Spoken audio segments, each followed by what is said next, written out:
Olá, bem-vindos à Igreja no Mundo, o programa da Fundação AIS, ajuda à Igreja que sofre aqui na sua televisão. Eu sou o Paulo White e é sempre um privilégio saber que posso contar com a sua companhia aí desse lado durante os próximos 50 minutos. Comigo, hoje, à distância desde a Alemanha, onde está em reunião de trabalho, está a Catarina Martins de Betancourt, a diretora da Fundação AIS em Portugal. Olá, Catarina. Olá, Paulo, e olá também a todos os nossos telespectadores.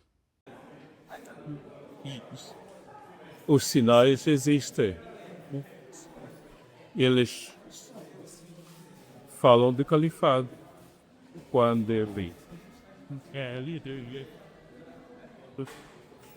encontram pessoas, capturam pessoas, raptam pessoas.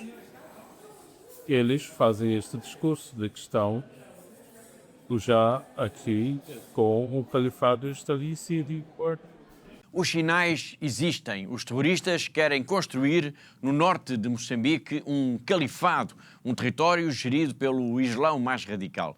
As palavras de Dom António Juliá são claras. É a primeira vez que o bispo de Pemba fala disto a um meio de comunicação social. E estes terroristas, que pertencem ao Estado Islâmico, têm vindo a mostrar uma agressividade crescente para com os cristãos. Sinal disso foi o ataque à missão católica de São Luís de Montfort, a 30 de abril, em que a igreja, enorme ainda do tempo colonial, foi reduzida a escombros.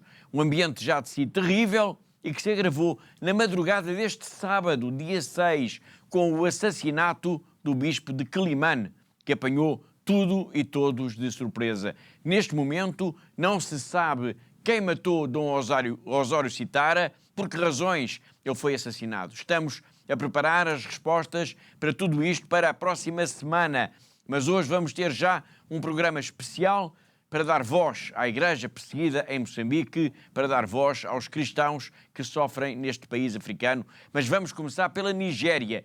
É que pelo menos 9 pessoas foram mortas e 25 foram sequestradas nos últimos 3 meses em diversos ataques contra comunidades cristãs em Kurmin, Dangana, no estado de Kaduna, na região centro-norte deste país africano. Esta informação foi divulgada, Catarina, por um sacerdote que está muito preocupado com esta onda de violência contra os cristãos. Exato, Paulo. Portanto, o padre Christian Okevo, que é da Arquidiocese de Kaduna, diz que os terroristas então continuam a atormentar as comunidades locais, nomeadamente nas paróquias de São Pedro e de São Paulo, no município de Cagargo, sendo que o ataque mais recente foi então no passado dia 21 de maio. Em relação a esse ataque, há alguma informação em concreto? Sim, Paulo, sabe-se neste momento que os terroristas atacaram então as paróquias durante a noite e que, apesar dos esforços do grupo de vigilantes que a Igreja colocou então para proteger quer o edifício, quer também a própria comunidade, a verdade é que houve então nesse ataque 5 mortos e 10 cristãos foram sequestrados. No entanto, e graças a Deus, o grupo de vigilantes conseguiu ainda ir a tempo e de conseguir ainda resgatar 2 dessas pessoas, Paulo. A violência terrorista na Nigéria é um problema muito sério que afeta cada vez mais as comunidades cristãs. Uma das vozes que mais se tem ouvido na denúncia da violência terrorista contra os cristãos na Nigéria é o bispo de Sokoto, Dom Matiu Kuka. Os terroristas começaram por destruir igrejas, matar os líderes cristãos e nunca mais pararam. They started off destroying churches, targeting Christian religious leaders across the northern Nigeria. And somehow they gained strength, and subsequently, perhaps as their interests began to become different, they started attacking Muslims who didn't think the way they thought. Today, we now have a sea of blood across most parts of northern Nigeria. Christians, Muslims, the killings are indiscriminate, even at the slightest provocation or even no provocation at all. But the important thing is that Nigeria needs to reverse this ugly trend. I think in the last 2 or so years, since the coming of this administration, we have noticed some little bit of changes, especially in the areas of the kidnappings, the attacks on many communities. And the president himself has also physically shown more empathy than the previous administration, because he physically went to Benue, for example, after the killings in June. So finally, it is to say that we thank Aid to Church in Need and many organizations that are overtly concerned about the problems of the persecution of Christians in Nigeria. But we believe that we need to improve the quality of our own internal devices as Christian leaders, as leaders of Islam, to come together to confront this common enemy that has become a serious threat to peace and security across the entire country. Foi o bispo de Sokoto a denunciar a violência terrorista contra os cristãos na Nigéria. Nós vamos continuar focados neste país, pois a cidade de Abuja, que é a capital nigeriana, foi palco de uma cimeira sobre tráfico de seres humanos. Uma cimeira que, Catarina, reuniu vários países africanos. Sim, Paulo, é isso mesmo. Portanto, este encontro teve então representantes do Ghana, da África do Sul, do Quênia e, claro, também da Nigéria. E nesta cimeira que decorreu então entre o dia 19 e o dia 21 de maio, debateram-se estratégias então para o combate ao tráfico de seres humanos e houve também uma participação da Igreja ao mais alto nível pelo Dicastério da Santa Sé para o Desenvolvimento Humano Integral. O português Mário Almeida, desse dicastério, foi um dos participantes. Nós já o vamos escutar, mas antes disso, Catarina, qual foi, digamos assim, a agenda de trabalhos? A cimeira procurou fazer o quê? Bom, Paulo, a cimeira procurou constituir uma rede continental a nível de África, claro, que reúne então todas as diversas organizações que neste momento já lutam contra este flagelo que é o tráfico de seres humanos, Paulo. Um flagelo que o Papa Francisco considerava mesmo como uma chaga aberrante.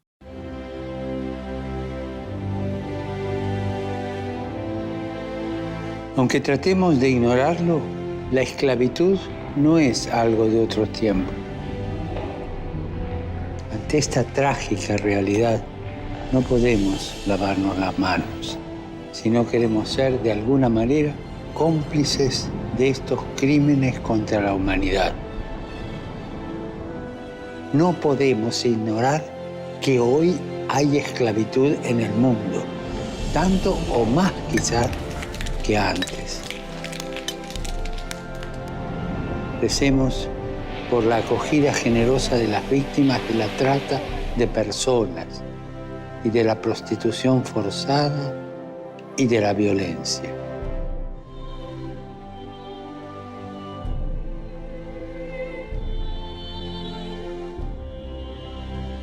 Foi o Papa Francisco aqui numa mensagem de 2019 a referir o tráfico de seres humanos como a escravatura dos tempos modernos. Exatamente, Paulo, e é incrível como percebermos que estamos em pleno século XXI e que ainda temos de debater estes temas, debater esta luta contra o tráfico humano, algo que já deveria ter sido banido há muito tempo da nossa sociedade. E este não é um problema menor, pois atinge já milhões de pessoas. Estima-se que haverá, e lanço já o número da semana, e o número é 49 milhões, porque haverá 49 milhões de pessoas no mundo vítimas, Catarina, de tráfico humano. É impressionante, Paulo, de facto. Portanto, são pessoas que caíram então em redes criminosas que se dedicam essencialmente à exploração de mão de obra, ao trabalho forçado e, claro, também à exploração sexual, Paulo.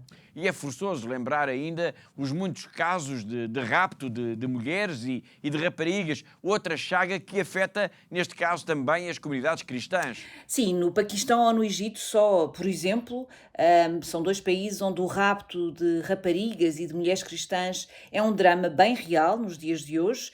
Portanto, muitas destas raparigas, como temos também aqui dito tantas vezes nos nossos programas, Paulo, portanto, muitas dessas raparigas, destas mulheres, são retiradas à força das suas famílias, depois são forçadas a converterem-se ao Islão e muitas vezes, Paulo, são ainda obrigadas a casar-se com os seus próprios raptores. São dramas sem fim. Obrigado, Catarina. Vamos então escutar Mário Almeida, que trabalha no Dicastério para o Serviço do Desenvolvimento Humano Integral da Santa Sé, na equipa de coordenação para a África da secção Escuta e Diálogo. Ele participou na cimeira em Abuja e fez questão de destacar o trabalho que a Fundação AIS tem feito em diversas valências ao longo dos anos precisamente no apoio à Igreja neste combate que tem de ser sem tréguas ao tráfico de seres humanos. Nos últimos dias estive aqui na Nigéria a participar numa conferência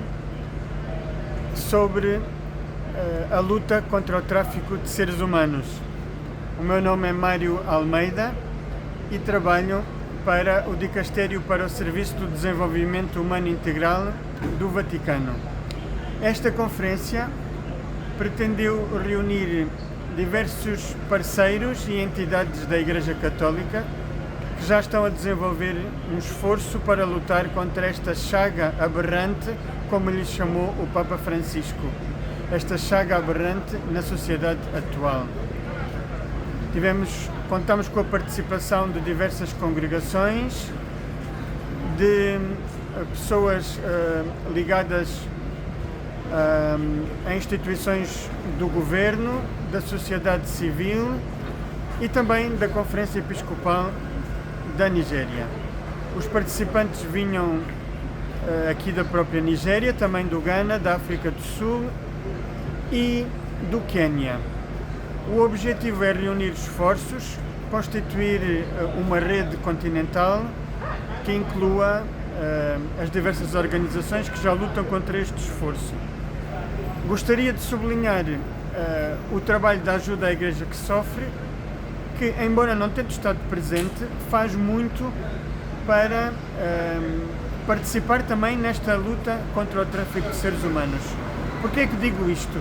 Porque uma das razões que está na base do tráfico de seres humanos é a pobreza, é a violência, é o desemprego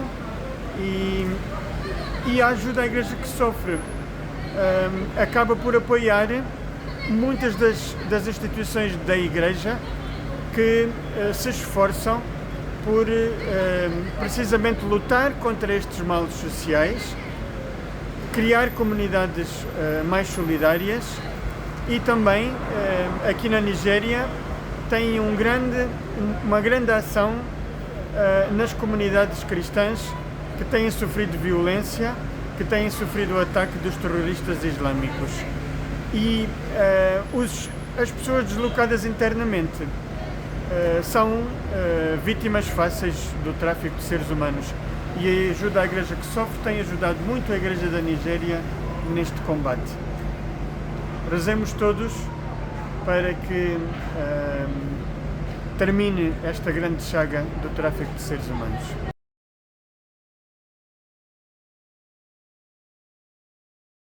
Na semana passada, no dia 3 de junho, assinalou-se o 19º aniversário do assassinato em Mossul, no Iraque, do padre Ragid Ghani, um sacerdote que continua presente na memória de todos os que o conheceram e cujo processo de beatificação está em marcha. Ragid Ghani, que, Catarina, tem uma história que está ligada à Fundação AIS. É verdade, Paulo. De facto, este padre, que tinha 35 anos quando foi assassinado a tiro em Mossul, formou-se graças ao apoio da Fundação AIS, portanto, graças ao apoio dos benfeitores da Fundação AIS, e iria continuar os seus estudos quando foi então morto a tiro no dia 3 de junho de 2007, após ter celebrado missa em Mossul, como o Paulo acabou de referir. Foi assassinado a tiro por quê? Bom, Paulo, ele foi assassinado por se ter recusado a fechar a igreja, como os terroristas o exigiam. Portanto, estes terroristas, que pertenciam então ao grupo jihadista Ansar al-Sunna, queriam controlar a cidade de Mossul e para isso exigiam, por exemplo, que a população acatasse as suas regras, nomeadamente ao nível do vestuário, como, por exemplo, também proibindo quer o tabaco, quer o álcool e procurando então encerrar todas as igrejas que ainda mantinham as suas portas abertas.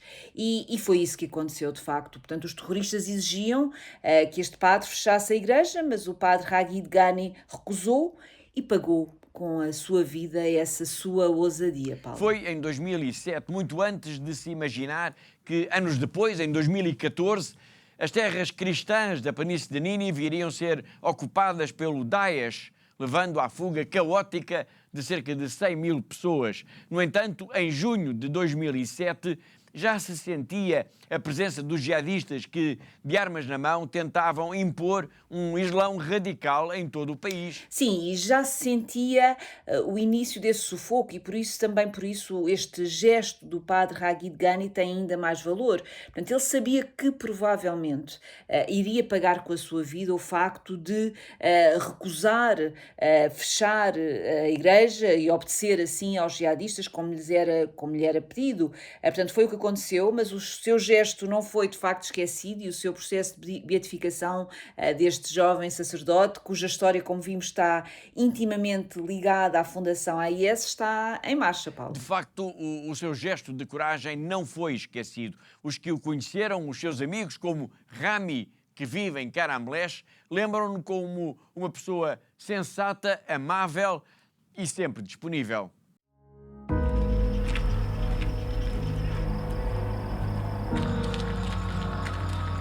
My name is Rami. I live in Karamlaj village, a small village in the north of Iraq. People here are very friendly and peaceful. That is why I never suspected something so terrible could happen to us. This is a priest, Father Ragid Ghani, wisdom, kind, helpful, loving and caring man who worked very hard.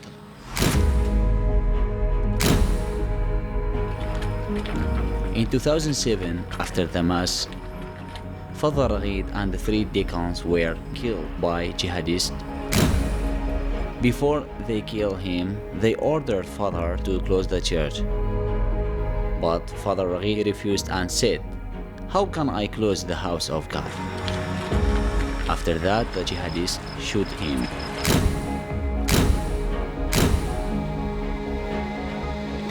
But the worst was yet to come. Many were killed just because we have our religion written in our IDs. Masihi, it means a Christian.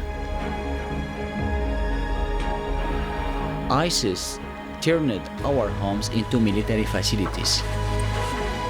The Church of Santa Barbara became their main headquarters.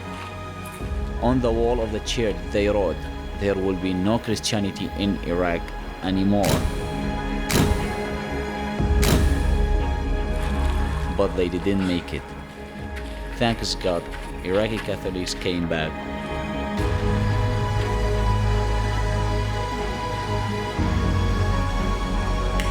After what happened, we have not to forget what happened to the persecuted Christians, Christian martyrs. Father Ragid said, "I am a Christian and proud. I will stay Christian. We have the faith. God is with us. And we will never give up."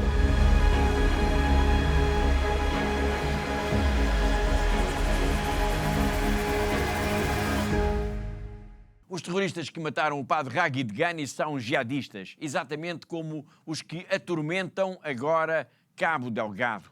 No início do programa nós escutámos o bispo de Pemba, numa declaração exclusiva à Fundação AIS, a reconhecer que querem impor um califado no norte de Moçambique. É a primeira vez que Dom António Juliá fala disto a um meio de comunicação social. Uma declaração importante que revela um ambiente já de si terrível neste país e que se agravou agora, na madrugada de sábado, dia 6, com o assassinato do bispo de Quelimane, que apanhou tudo e todos de surpresa. Neste momento não se sabe quem matou Dom Osório Citara, por que razão ele foi assassinado. Estamos a preparar as respostas a tudo isso para a próxima semana, mas hoje vamos já ter Moçambique como tema prioritário para dar voz à denúncia de Dom Juliace de que os terroristas querem impor um califado no norte de Moçambique. E tudo isto ganha força, Catarina, por causa do violento ataque à missão católica de São Luís de Montfort a 30 de abril. É verdade, Paulo, e o ataque foi brutal. Portanto, a igreja ainda do tempo colonial foi reduzida a escombros, assim como também a escolinha primária e o próprio posto de saúde foram também destruídos pelos terroristas, que levaram ainda consigo à força cerca de 2 dezenas de populares. De facto, esse ataque trouxe de novo a questão de Cabo Delgado para a ribalta noticiosa e as palavras do bispo de Pemba, Dom António Juliás, tiveram também enorme eco um pouco por todo o mundo. É verdade, Paulo, e as palavras de Dom António Juliás, primeiro a descrever o ataque, logo depois de ter acontecido, e agora também esta declaração à Fundação AIS, a denunciar que os terroristas querem então construir um califado em Cabo Delgado. Tudo isto trouxe de novo Moçambique para a ordem do dia, com inúmeras notícias a serem publicadas, não só aqui em Portugal, mas também em vários países da Europa, nos Estados Unidos, em África, enfim, Paulo, um pouco por todo o mundo. As palavras de Dom António Juliás, que já vamos escutar, mostram também que o bispo de Pemba está preocupado com a utilização da religião para a divisão da sociedade moçambicana. E também aqui, Catarina, há sinais muito inquietantes. Sim, o Dom Juliás diz que há um discurso de ódio que acompanha então esta atividade dos terroristas e que isto está sem dúvida a contribuir para a radicalização da própria sociedade. Portanto, o bispo diz que a religião sempre foi um fator de boa convivência entre pessoas, entre a população de Moçambique, independentemente do credo que professassem, mas que agora, com os terroristas, tudo isto está de facto a mudar, não é? Dom Juliás dá o exemplo dos funerais, que eram participados por todos, cristãos e muçulmanos, mas agora isso começa a ser já impossível. Exato, Paulo. O Dom Juliás diz que nas aldeias antigamente de Cabo Delgado, os cristãos, por exemplo, participavam nos funerais da comunidade muçulmana, das famílias muçulmanas, e ao mesmo tempo também as famílias muçulmanas participavam nos funerais das famílias cristãs. Mas hoje tudo isso começa a ser questionado e é algo que é sem dúvida muito, muito preocupante, não é? Vamos já escutar o bispo de Pemba, mas antes ainda uma nota para dizer que nesta declaração Dom António Juliás critica também as autoridades, critica acima de tudo a inoperância das autoridades. Sim, o bispo diz-nos que tudo isto deve preocupar seriamente as autoridades antes que seja tarde demais. E esta afirmação, Paulo, diz também muito sobre este estado de espírito com que se vive neste momento em Cabo Delgado e que tem assistido que quase já há 9 anos, Paulo, ao crescimento imparável então desta ameaça jihadista nesta região de Moçambique, Paulo. Obrigado, Catarina. Vamos então escutar Dom António Juliás a falar sobre a ameaça jihadista em Cabo Delgado, assumindo pela primeira vez a um meio de comunicação social que há sinais de que os terroristas querem mesmo implantar um califado na região. Os sinais existem. Eles falam de califado quando ele encontram pessoas, capturam pessoas, raptam pessoas. Eles fazem este discurso de que estão já aqui com o califado estabelecido. Agora, não podemos dizer que existe o califado, mas do lado desse, o objetivo é construir o califado. O califado tem um território, tem a geografia. Agora, o que me preocupa não é tanto que estejam a construir o califado, mas o discurso de ódio que acompanha toda esta ação.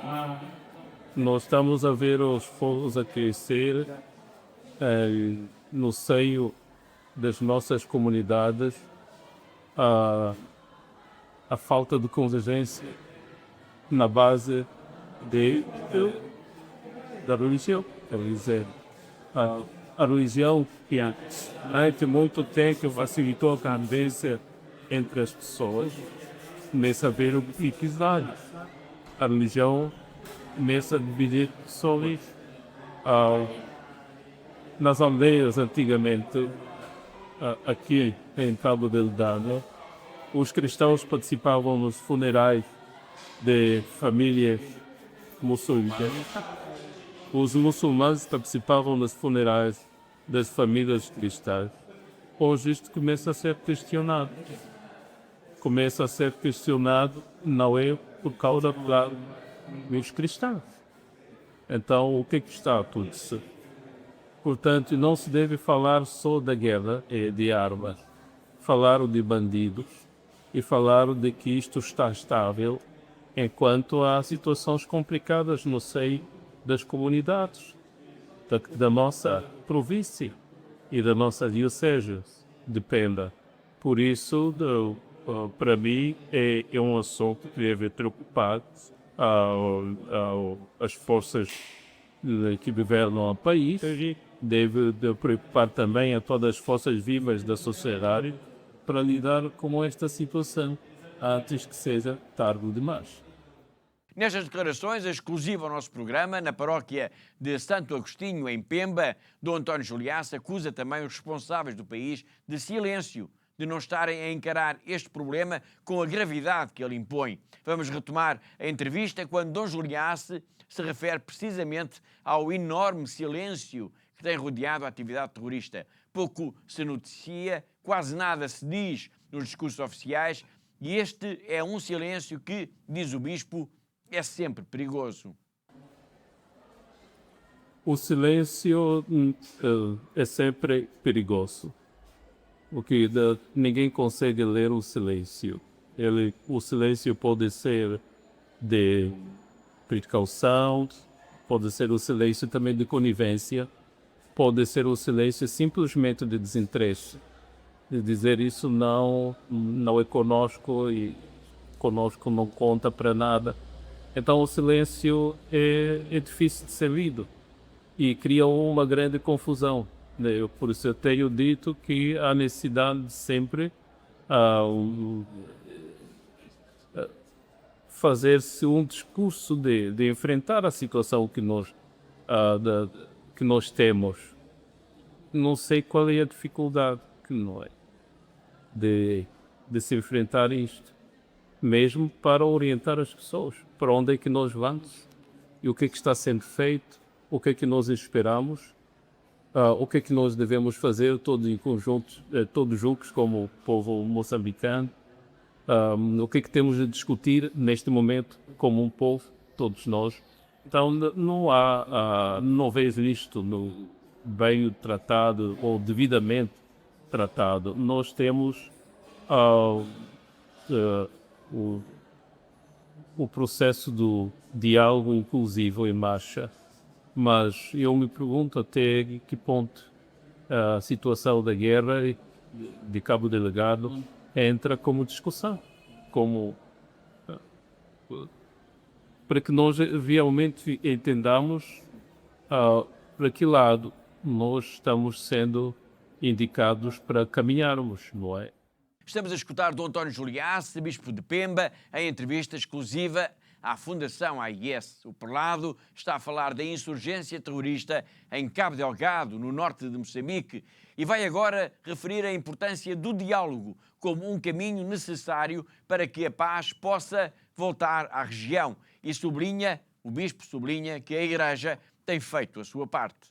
E a Igreja tem feito a sua parte. Recentemente, a Igreja Católica emitiu uma carta, uma nota pastoral, protestando contra o estado de coisas que se vive aqui em Cabo Delgado, mas também mostrando alguns caminhos. E penso que o caminho do enfrentamento por via militar não é o único. É preciso encontrar vários outros caminhos. E também o caminho que Moçambique já conhece, que é o caminho do diálogo. O povo moçambicano precisa dialogar para que esta guerra termine. Os que ajudam esta guerra estão ligados a este país, ou estão neste país, alguns deles. Os filhos que estão do lado daqueles que combatem, do lado da floresta, são moçambicanos. São filhos desta terra, a maior parte deles. Pode ser que haja um e outro que é estrangeiro, mas é preciso dialogar. Tem que haver coragem de se enfrentar isso. Mas quando o terrorismo estiver fora da agenda, claramente, em Moçambique, e nas discussões cimeiras, é muito difícil nós percebermos como é que esta situação está sendo enfrentada. Agora, nós vamos completar neste ano 9 anos de sofrimento, de deslocados internos, de mortes aqui nesta província. Portanto, este é uma situação que nos cria a nós muita dor, muito desconforto, mas não perdemos a esperança. Esta é a mensagem que estive a deixar para a juventude neste grande encontro desta noite, que não percamos a esperança.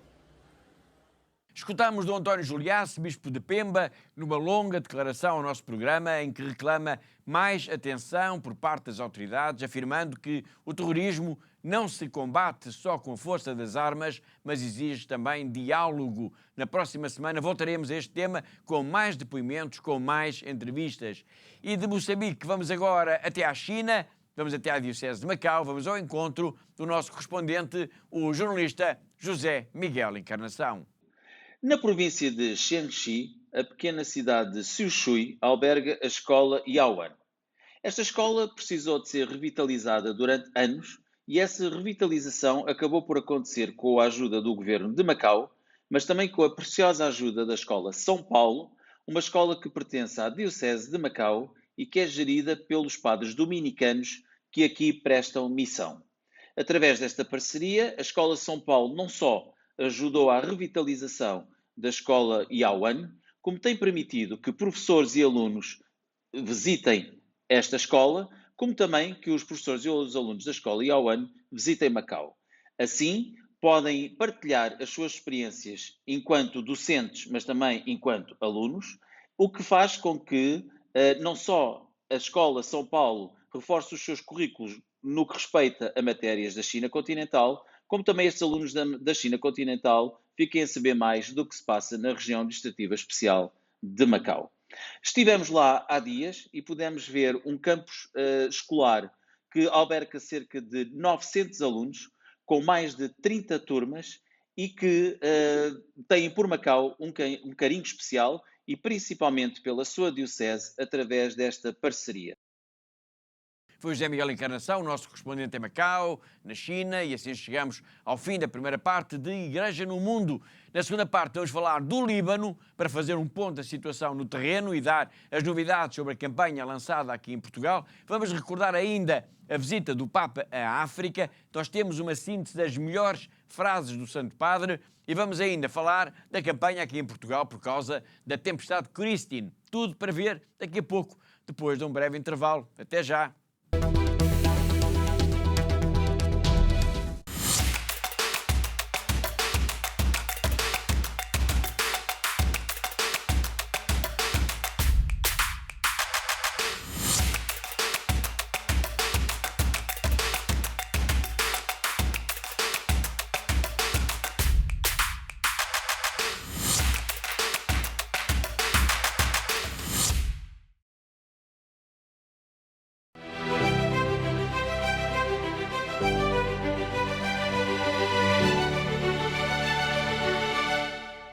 We have very beautiful house because you support us. So thank you very much. Thank you. ACN apoya a sacerdotes en todo el mundo con intenciones de misas que nos ayudan tanto espiritualmente como materialmente, para nuestro propio bien y el bien de nuestras comunidades.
Thank you to all our benefactors. Continúen con esta linda misión de ayudando a la Iglesia en lugares tan sufrientes. Щиро дякую всім вам, що ви є на хресній дорозі, допомагаєте нам нести наш хрест. We are trying to be Jesus.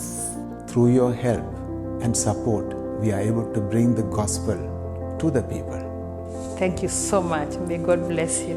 You are giving us hope and you are putting a smile in our faces. Thank you so much.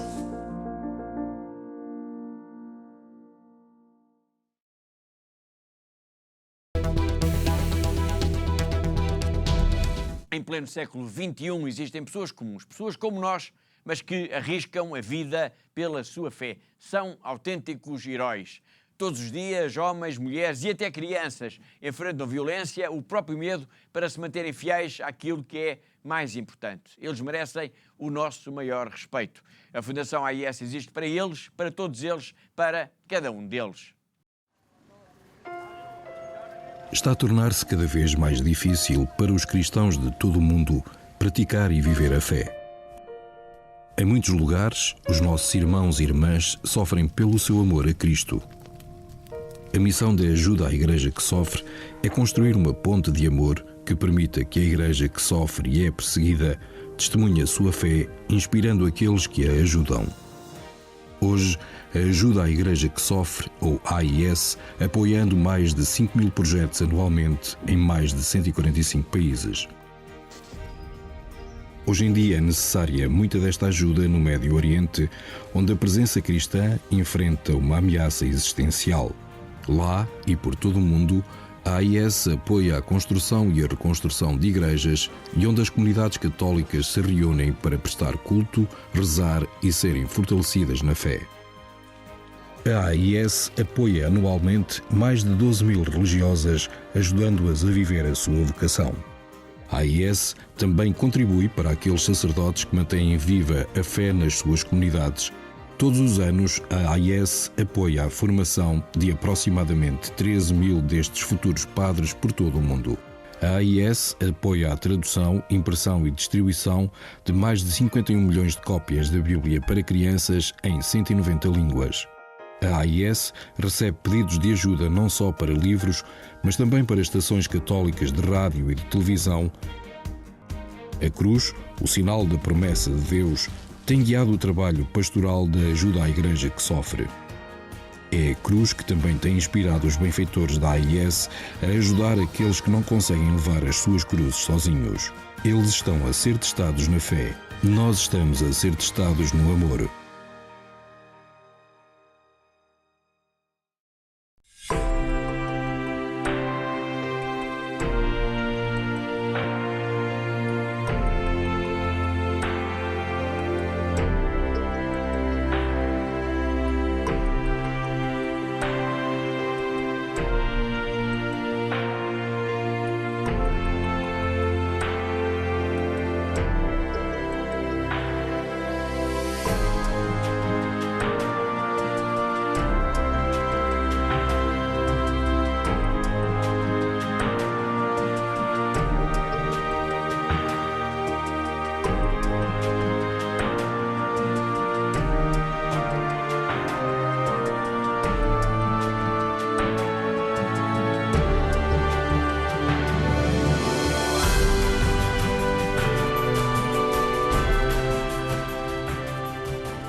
E agora vamos ao Líbano. Ao longo das últimas semanas, temos apresentado aqui no nosso programa, aos nossos telespectadores, a campanha que está a decorrer aqui em Portugal de apoio à Igreja do Líbano.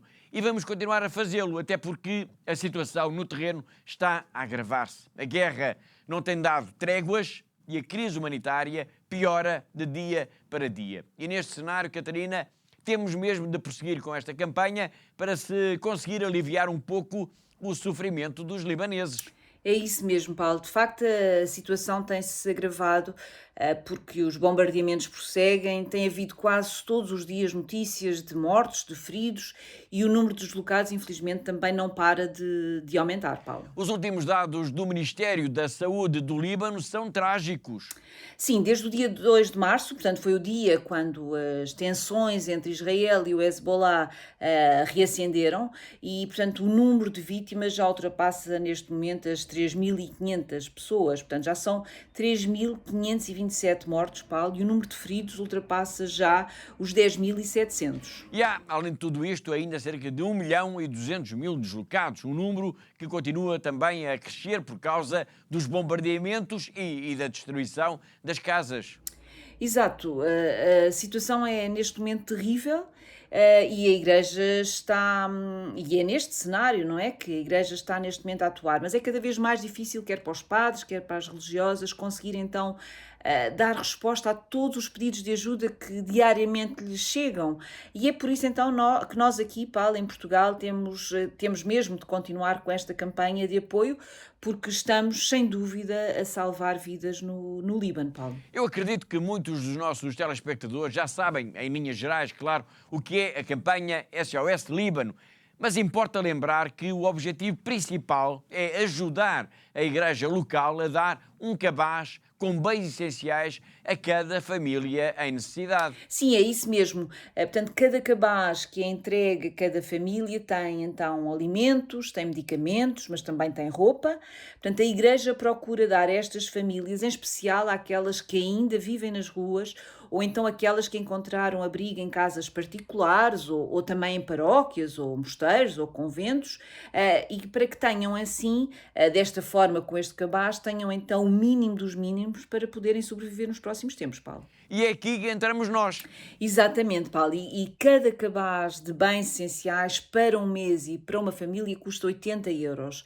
E como eu tenho dito, e quero sublinhar uma vez mais aqui, portanto, mas como eu tenho dito aqui nas últimas semanas, o que é importante é qualquer ajuda que cada um possa dar é sempre bem-vinda, por muito pequena que seja, vai-se juntar a outras ajudas e estas ajudas são essenciais, sem dúvida, para fazer a diferença na vida destas famílias que estão a passar por tantas dificuldades neste momento, Paulo. Portanto, aquilo que eu peço a quem nos está a ver neste momento, para além de agradecer toda a generosidade que têm tido até agora com esta campanha em particular, mas aquilo que eu peço é que, na medida do possível, continuem a ajudar e também peço que continuem a rezar para que esta guerra termine e para que acabe também, claro, o sofrimento do povo libanês, Paulo. Muito bem. E em termos práticos, como é que então os nossos telespectadores podem ajudar nesta campanha SOS Líbano? Bom, Paulo, é muito fácil, basta que nos liguem para a Fundação AIS, para o 217544000, ou então visitem a nossa página da internet em fundação-ais.pt. E como tenho dito também aqui nas últimas semanas, Paulo, o mais fácil, o mais rápido e o mais eficiente é, sem dúvida, enviar o donativo através do MBWay. E o MBWay da Fundação AIS é o 918-125574, eu repito, 918-125574. É preciso ajudar os que mais sofrem, os que estão em maior dificuldade, os mais pobres, os perseguidos. É isso que a Fundação AIS faz em muitos países do mundo, como é o caso do Líbano. E é para o Líbano que vamos agora ao encontro de Dom Júlio Butros, um jovem bispo que está em Beirute e que nos alerta para a situação dramática que se vive nas ruas da capital e das principais cidades também, pois neste momento cerca de 1/4 de toda a população do país está deslocada e muitos vivem nas ruas e muitos dos que vivem nas ruas são crianças, são idosos, são pessoas com deficiência. É por eles que a campanha da Fundação AIS tem de continuar. When you see that we have more than 1 million refugees in Lebanon and our population is not more than 5 million, so it's about a quarter of our whole population are displaced, and this is not a small number, and behind each one of these refugees there's a story, a sacred story too.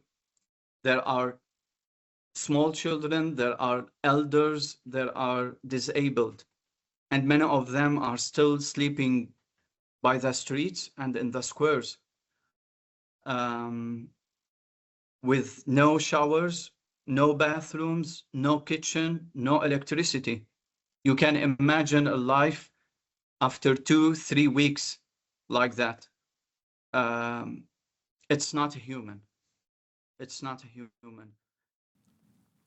O Papa Leão está em Espanha, numa visita que começou no sábado e se vai prolongar até sexta-feira, dia 12. A partir da próxima semana nós contamos trazer até si apontamentos sobre esta viagem, mas para já ainda estamos focados na outra viagem do Papa, a viagem à África, em que Leão XIV visitou Argélia, Camarões, Angola e Guiné Equatorial. Nós preparámos uma seleção de discursos de Leão XIV, procurando fazer uma síntese do que foram as mensagens do Santo Padre nestes países.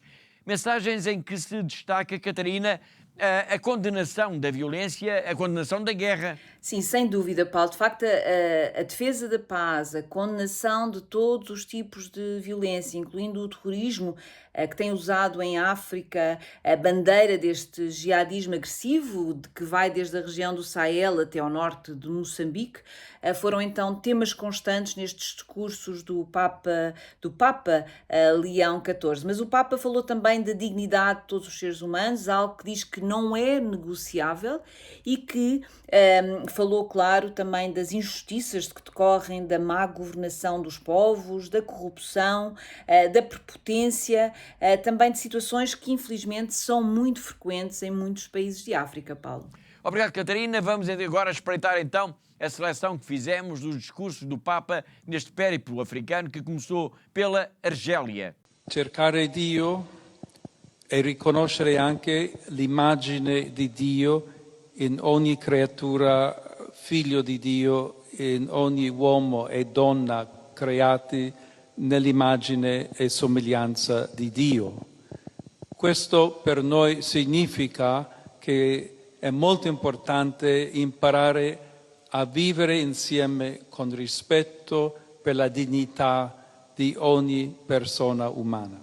Foi o Papa na Grande Mesquita em Argel, nesta brevíssima seleção de discursos que preparámos para si. Depois da Argélia, Leão XIV esteve nos Camarões, onde falou, entre outros temas, dos que usam o nome de Deus para a violência, dos senhores da guerra que destroem e só sabem levar sofrimento e angústia às populações. But woe to those who manipulate religion in the very name of God for their own military, economic or political gain, dragging that which is sacred into darkness and filth. The masters of war pretend not to know that it takes only a moment to destroy. Yet often, a lifetime is often not enough to rebuild. They turn a blind eye to the fact that billions of dollars are spent on killing, on devastation, yet the resources needed for healing, education, and restoration are nowhere to be found. Estamos a recuperar alguns dos momentos mais importantes dos discursos do Papa Leão no périplo africano que o levou a Argélia, Camarões e Guiné Equatorial. Angola foi a penúltima etapa, a mais significativa para nós, pois tratou-se do primeiro país de língua oficial portuguesa que ele visitou. E também por isso escolhemos dois momentos: a visita ao Santuário Mariano da Muxima e a ida ao Saurimo, na província da Lunda Sul. Vamos agora conferir as palavras de Leão XIV. E o amor que deve triunfar na guerra. É isso que nos ensina o coração de Maria, o coração de Mãe de todos. Partamos, pois, deste santuário como anjos mensageiros de vida, para levar a todos a carícia de Maria e a benção de Deus. Mama Muxima, tu és a Cocuê. Mama Muxima, tu tambululê.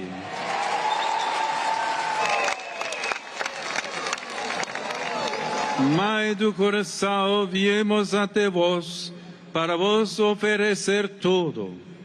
Assim diz o hino a Mama Muxima, continuando deste modo: viemos pedir a vossa benção. Caríssimos, ofereçamos tudo a Maria, entregando-nos inteiramente aos irmãos e acolhamos com alegria, por sua intercessão, a benção do Senhor, para levarmos a todos os que encontramos. Amém.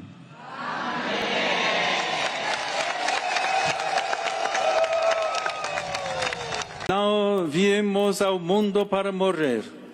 Não nascemos para nos tornarmos escravos nem da corrupção da carne, nem da corrupção da alma. Toda forma de opressão, violência, exploração e mentira nega a ressurreição de Cristo, dom supremo da nossa liberdade. Quando a injustiça corrompe os corações, o pão de todos torna-se propriedade de poucos. Perante tais males, Cristo escuta o clamor dos povos e renova a nossa história. E na reta final desta viagem de 10 dias à África, o Santo Padre foi ainda à Guiné Equatorial, onde falou sobre a responsabilidade dos governantes, o respeito pelas instituições e pelos acordos internacionais, alertando para os riscos da prepotência e da discriminação. Sin un cambio de rumbo en la asunción de la responsabilidad política y sin respeto por las instituciones y los acuerdos internacionales, el destino de la humanidad corre el riesgo de verse trágicamente comprometido. Dios no quiere esto. Su santo nombre no puede ser profanado por la voluntad de dominio, la prepotencia y la discriminación. Sobre todo, nunca debe ser invocado para justificar decisiones y acciones que causan la muerte. E depois deste balanço da visita do Papa à África e já na reta final do nosso programa, temos de voltar a falar da campanha lançada pela Fundação AIS aqui em Portugal para a recuperação das igrejas atingidas em janeiro pela tempestade Christine. Nós já dissemos que esta campanha tem sido um sucesso, mas tem de continuar porque há ainda, Catarina, muitas igrejas por consertar. É verdade, Paulo. De facto, a nossa campanha, e como os nossos telespectadores deverão estar recordados, arrancou logo no início de fevereiro e conseguiu, ao longo então destes 3 meses, mais de 500 mil euros em donativos, o que é sem dúvida extraordinário e só é possível graças de facto a esta extraordinária generosidade dos nossos benfeitores e dos nossos amigos aqui em Portugal. E por isso deixo aqui uma vez mais o meu sincero obrigada por tudo o que fizeram, mas como também temos dito aqui, Paulo, infelizmente este valor ainda é insuficiente porque de facto os estragos foram enormes, não é? Muito bem, já o dissemos aqui hoje em relação à campanha do Líbano, mas vamos recordar uma vez mais, Catarina, como é que os nossos telespectadores podem ajudar? Bom, Paulo, é muito fácil, basta ir então à nossa página de internet, em fundação-ais.pt, está lá a campanha com todas as explicações necessárias. Podem também entrar em contato connosco para o nosso telefone, para o 21 754 4000, ou então, se os nossos telespectadores já tiverem decidido dar efetivamente um donativo, basta então enviar da forma mais fácil, mais rápida, através do nosso MBWay. E o MBWay da Fundação AIS é o 918-12-5574. Eu repito uma vez mais, Paulo, 918-12-5574.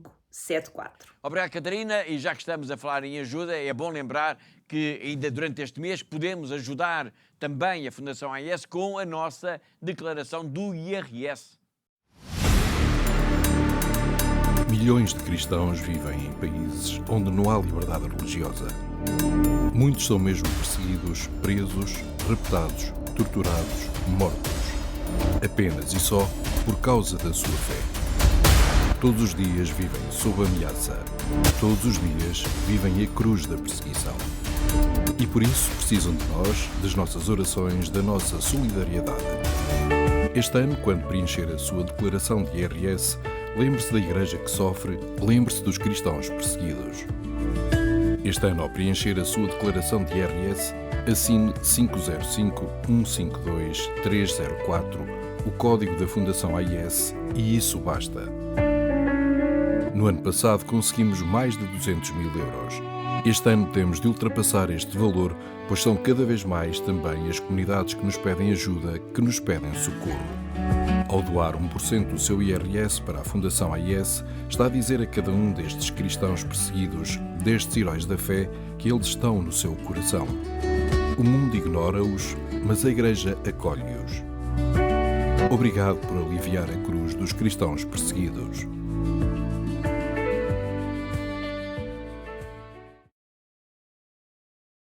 E assim, lembrando que com uma simples cruz na nossa declaração de IRS podemos ajudar os cristãos a suportar a cruz da perseguição religiosa, chegamos ao fim do programa de hoje.